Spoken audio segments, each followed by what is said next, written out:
Et salut à tous et à toutes les amis, c'est Youk, j'espère que vous allez bien, bonne fin de dimanche à tous.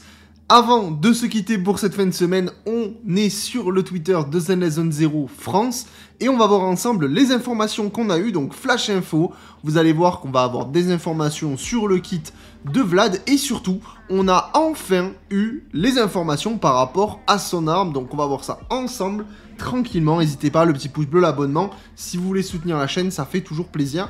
Et on démarre, donc du coup ça on avait vu évidemment avec l'anniversaire d'Anton, tout ça. Et on a le behind de agent de Hugo.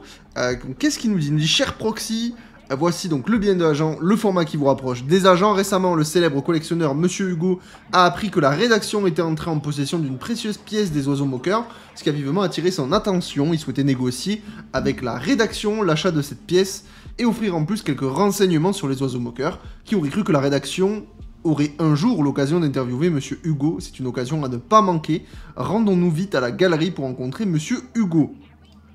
Donc on va regarder, des fois, on apprend des choses qui sont vraiment intéressantes par rapport à tout ça. Des fois, ils balancent des petits bouts de lore et tout, donc c'est vraiment, ça peut être intéressant, comme très anecdotique aussi. Et donc on va voir ensemble, donc évidemment c'est son arme, c'est sa faux. Donc avis final, donc c'est le nom de son arme qui s'appelle avis final. Une faux déguisée en mallette baptisée avis final qui symbolise l'ultime lettre d'avertissement destinée aux criminels. Une fois livrée, l'heure du jugement a sonné. Avis final n'est pas seulement mystérieuse dans sa forme, elle possède aussi la capacité de se transformer avec agilité, tantôt une faux glaciale et aiguisée qui tranche le mal, tantôt une arme de tir qui permet des frappes à distance. Elle laisse l'adversaire sans défense, insaisissable comme Hugo lui-même, qui rôde dans la nuit, à la fois messager et bourreau.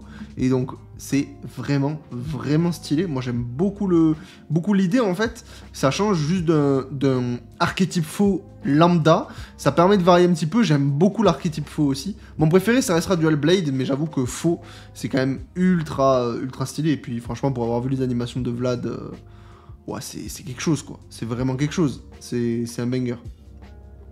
Donc là, ouais, évidemment, on le voit, la petite valise, le petit déploiement. C'est marrant parce qu'on a quand même deux personnages avec une valise. On a Nicole et on a Vlad. Ouais, c'est marrant. Elle tire avec sa valise, lui, il la transforme en faux.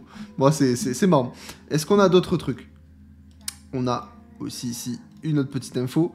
Vie quotidienne. Qu'est-ce qu'il nous fait au quotidien? Latte avec 150% de sucre. Ce latte est ma dernière création.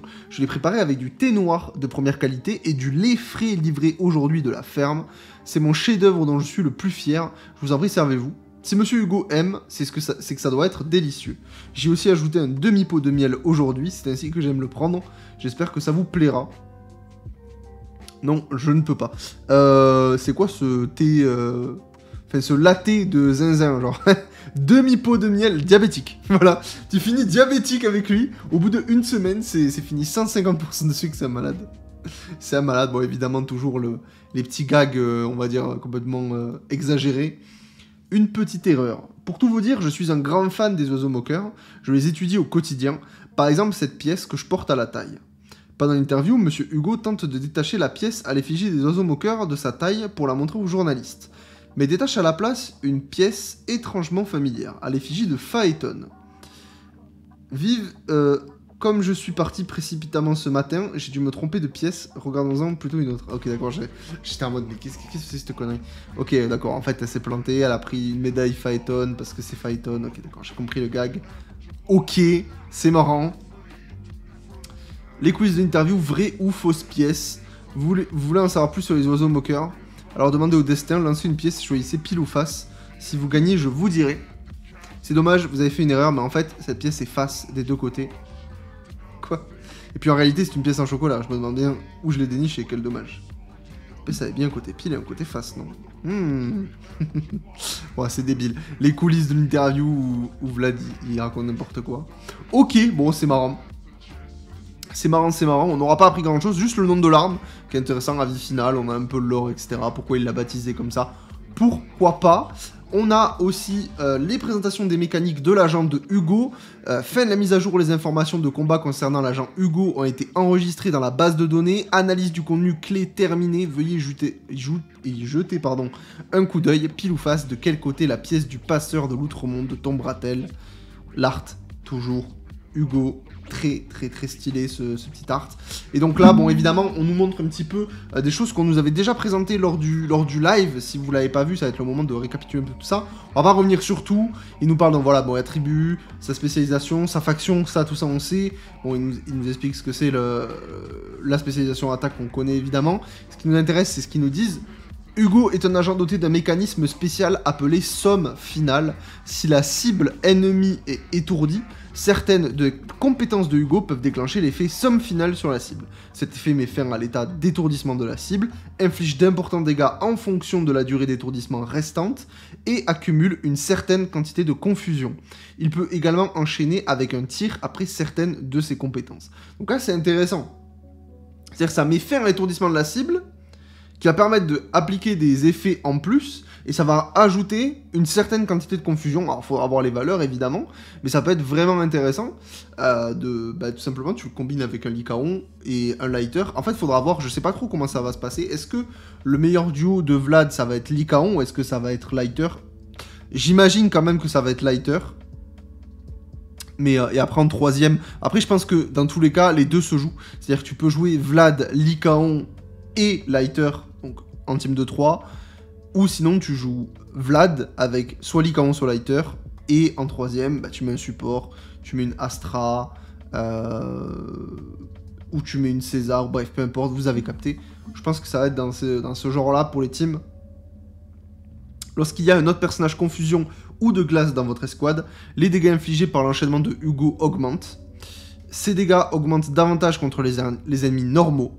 Lorsque l'effet somme finale est déclenché, les dégâts infligés par la compétence augmentent.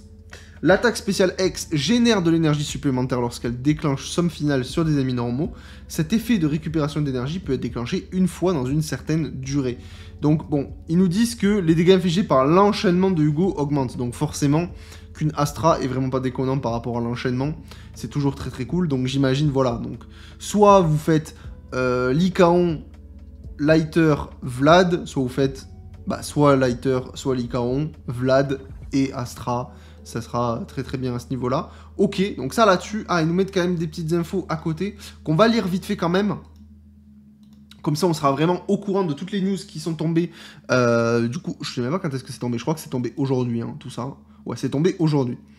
Le passif principal, plus il y a d'autres personnages confusion dans l'escouade, plus l'augmentation de l'attaque de Hugo est importante. Donc, avant de vous éclater le clavier pour vous dire hey! Ok, je viens de lire, ok? Donc forcément, du coup, j'imagine que là, tu vas jouer Lighter Lycaon, quoi. C'est ce qu'ils veulent qu'on fasse. Après, il faudra quand même voir si, sur papier, le passif est plus important avec ça, ou est-ce que ça vaut plus le coup de jouer Astra? Ça sera un test à faire. Bon, j'imagine que du coup, dans les deux cas, les deux teams seront très viables. Ça, là-dessus, il n'y aura pas de problème. Lorsque l'enchaînement de Hugo touche un ennemi ou étourdi, Hugo obtient l'état écho de l'abîme ténébreux pendant une certaine durée, qui augmente du coup son taux de crit et ses dégâts crit. Ok, très bien. Et donc là, tu vois, Totalize, ok. Donc c'est ça, apparemment, le... Non, c'est après, ça. Ok, ça correspond à ça.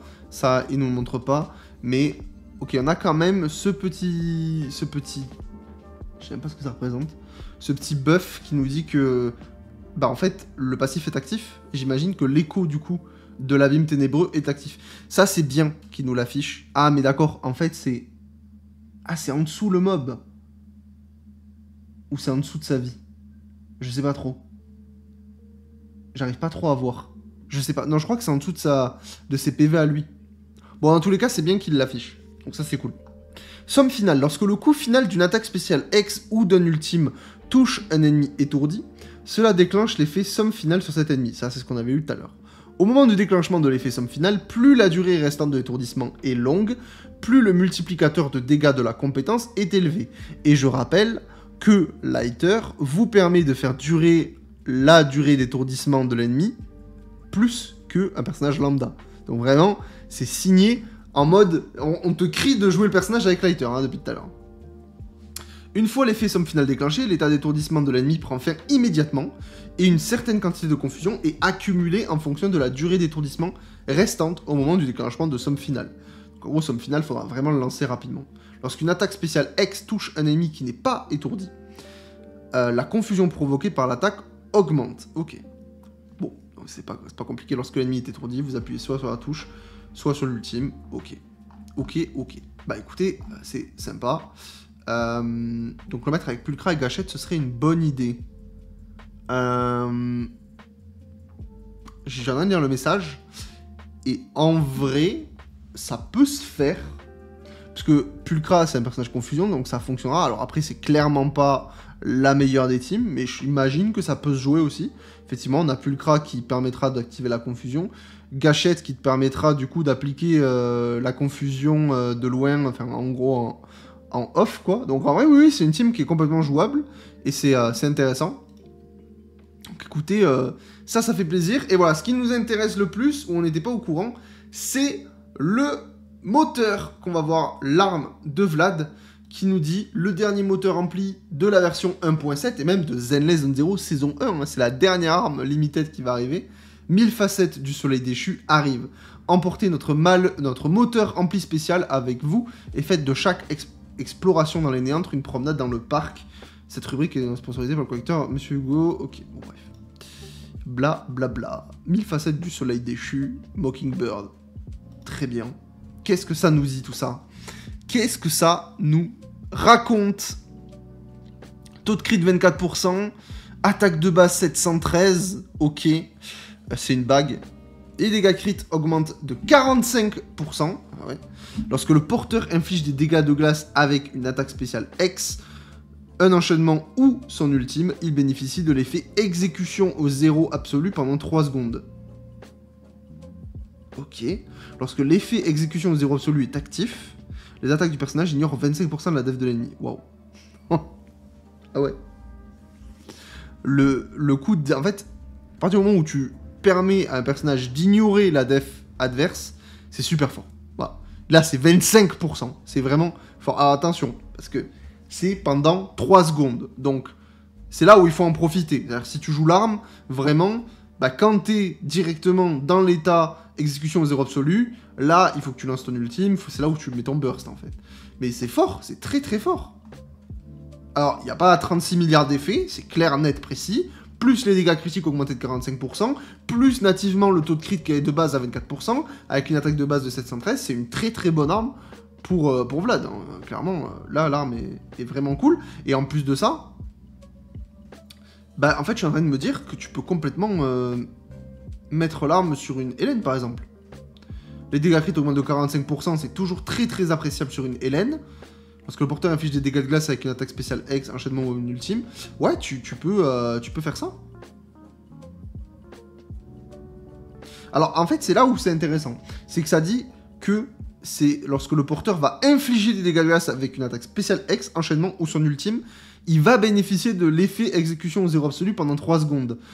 La question que je me pose, c'est que si jamais tu lances ton ultime, qui va activer l'effet exécution au 0 absolu, est-ce que ça va ignorer 25% sur l'ultime ou ce sera après? Voilà, ça c'est... Je suis un peu curieux de ça. S'il y en a qui ont l'info, je suis preneur. Qu'est-ce qu'on nous dit en dessous? Un collectionneur raffiné, un voleur fantôme rusé, un escroc sans vergogne, un bâtard arrogant et hautain. Le monde lui connaît 1000 identités, alors que les élites s'irritent de sa simple existence. Le peuple loue le symbole de justice qu'il incarne. Dans les ruelles sombres, on parle de lui comme un criminel légendaire qui marche sur le fil du rasoir. Les aristocrates le craignent comme si la simple évocation de son nom ouvrirait une tombe maudite. Il porte 1000 masques, mais aucun d'entre eux ne laisse entrevoir qui il est vraiment. Eh bien, moi j'ai envie de vous dire, Vlad il est trop cool. Voilà, l'arme elle a l'air vraiment vraiment strong. Le personnage, il pue le flow, le trailer est colossal. Il a l'air d'avoir des mécaniques qui sont super cool. Et honnêtement, je suis pas trop d'accord avec le délire en mode on ronfle, tout ça. En mode vraiment rompiche. Vraiment, je trouve pas. Je trouve pas, le personnage il apporte vraiment un truc. Et je serais très curieux de voir un petit peu son comparatif avec Hélène en fait. Qu'est-ce qu'il est capable d'apporter par rapport à une Hélène sur le jeu. Et je pense que ça peut être vraiment vraiment intéressant. Alors c'est sûr que c'est un peu rompige dans le sens où nous ce qu'on attend c'est la 2.0, mais il faut profiter de ce qui est profitable tant que c'est encore là. Là on a Vlad qui arrive, chaque chose en son temps. Il y aura Vlad et ensuite on va avoir évidemment les annonces importantes, c'est-à-dire les nouveaux personnages, tout ça. Et c'est là où ce sera vraiment le moment hype, le live de l'annonce 2.0, tout ça. Et ça, de toute façon, on va être au courant. Je vous en ferai évidemment des vidéos. Là, je vais pas vous récapituler tout ça. Il vous présente ce qui va arriver lors de la P2 de la 1.7. C'est-à-dire que évidemment, il y aura le portail de l'arme, le portail d'armes de Lighter, le portail de Vlad. Voilà, donc c'est du blabla pour en gros dire « Eh oh, attention, Vlad arrive et Lighter aussi ». Vous me direz si vous comptez skip ou si vous comptez pull, que ce soit pour Vlad ou Lighter, je suis très curieux de vous lire. Et puis n'hésitez pas à vous abonner. Et nous on se retrouve demain pour une nouvelle vidéo sur Zen Zone 0. Bonne fin de dimanche à tous. Ciao ciao.